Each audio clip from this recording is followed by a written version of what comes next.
What's up, y'all? I'm Kyle. I'm here to talk about some different hot ends. So we have the K2. If you've never seen it, this is the K2 Pro, K2 Plus hot end. It's the stock one from Creality. Then I have a micro Swiss hot end. Sorry, I'm trying to hold a lot of things. I don't have a professional setup, if you can't tell. And where am I going with this? So I guess first, I have an industrial 3D printing background, and I've been employed in 3D printing for quite some time. So that leads me to the disclaimer. My K2 Pro was given to me by Creality as I'd worked for them at some point. I have a beta unit, so there may be some changes between my unit and the production unit that I am not aware of. But I have to bring up both of those points, as well as this hot end was given to me by Micro Swiss at 3D Printopia. It was given to me to evaluate it for my partner. So I'd grow a reseller network for Creality and focusing on more of the industrial customer. Is this the appropriate solution to help them be successful? As you know, money's less of an object in the industrial space. I have a background in industrial printing. Like this is a PEI 9085 part with, you can see I do some scanning as well. Terrible use of markers, but they're there. But anyway, back to the show. So a couple things I want to point out. This is a nozzle, which is gone. It's small, and then this is a nozzle from a K2 Pro. So for the difference, and the Micro Swiss came with a CHT nozzle. So what is a CHT nozzle? It divides into three, and that really helps with the flow rate. So they say that although the melt zone, so you can see, you know, this versus this is much shorter, they said the volumetric flow rate is higher. So that's cool. And the other thing I could say about these two, so I want to make some hypotheses that are, I don't have the equipment to test fully, but I did do some tests. So I want to talk about that as well. If you look at these, you can see the heat break. There's a much beefier, you know, heat break here. So you would assume, just based off the construction of this, and you know, ceramic versus a metal shroud with, I believe, ceramic inside of it, the connector is a little bit better. You have to think about, you know, they have to design these to a price point, right? Creality's price point is not as high as Micro Swiss's, nor should it be, right? So they're different, right? And they have different uses, I would say. I would say, you know, this is, if I look at these two, this is what I would think. I would think if I'm printing higher temperature materials, which is where I really focus and have focused for 10 years now, that longer heat break is going to mean a lot to me. If I'm just ripping through PLA all day long, I mean, this is cheap, right? It's a third of the price about. It has a long melt zone. Good, you're good. But if you're printing a lot of materials where you're worried about heat creep, which some people say is an issue with the K2s, I've printed a lot of ASA. I've printed a lot of carbon fiber PA6, PA612, carbon fiber PET, carbon fiber ASA. So a lot of materials that are they're fairly high temperature, we'll say. And it's done pretty well actually overall. So I've been surprised.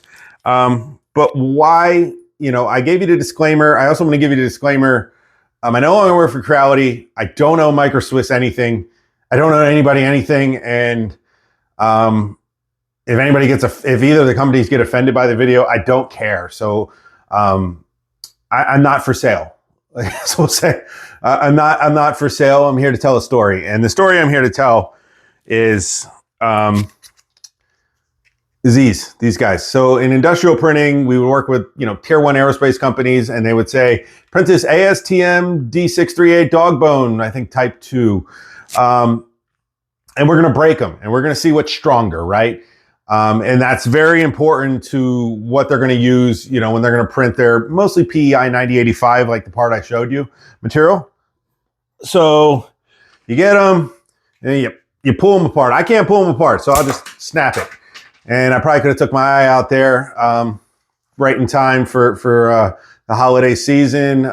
You know, Ralphie. I went the Ralphie route.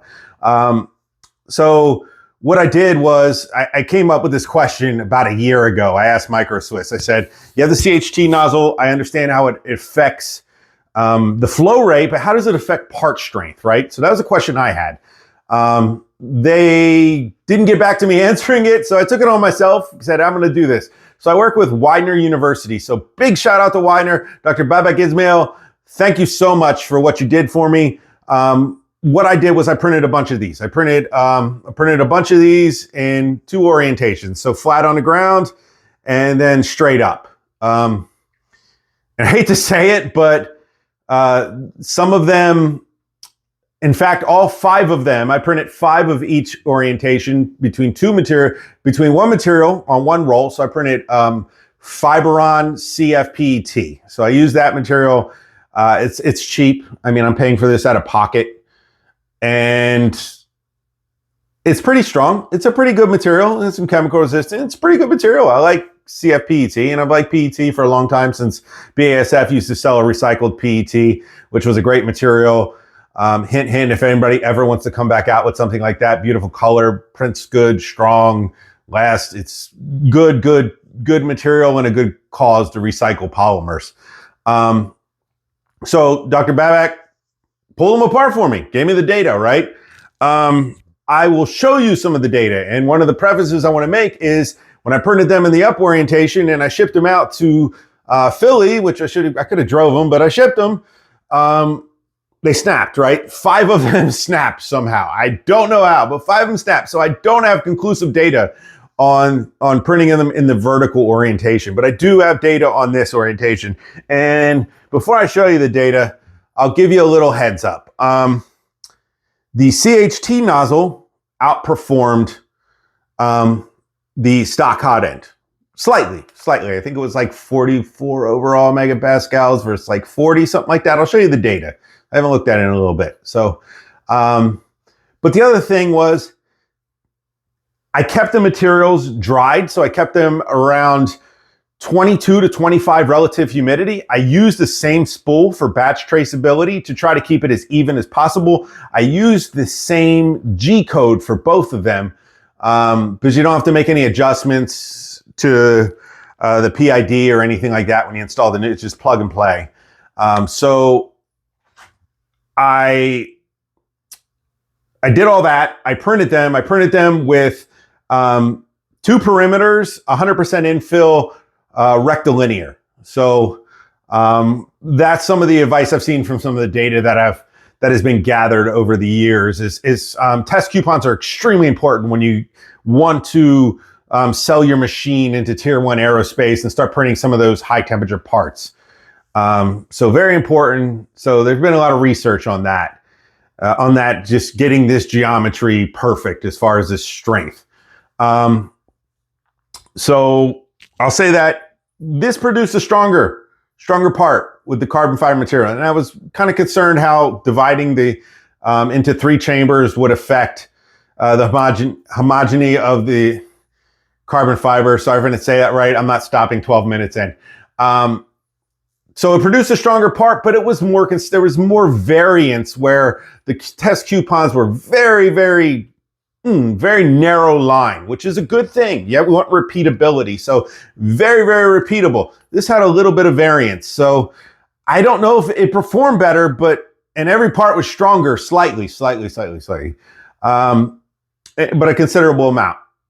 But it didn't perform as consistent, which was, maybe that's because you're mixing those few microns of carbon fiber. They're very small, but you're kind of mixing them up where, when you print them in something like this, they're very much in the orientation which you print them in. So maybe that kind of entropy, we'll say, really helped them produce a stronger part. So that's pretty awesome, and that's pretty exciting, actually. But what I will say is that after that, I went to switch to another roll, and the nozzle clogged pretty bad. And the nozzle clogged so bad that I have switched to a non-CHT nozzle to print, because I do print a lot of composites, and I have for years. And some people are very much against composites, whether it's the touch, whether it's they don't add part strength, or blah blah blah. I don't know. That's another time. But anyway, I'll show you the data. Know that this is a quality hot, I will say this is a very high quality hot end for, I don't know if it's 60, 70 bucks or something. It's very high quality. This is also a very high quality hot end. I've got a lot of hours out of this. And it's 25 bucks or something like that.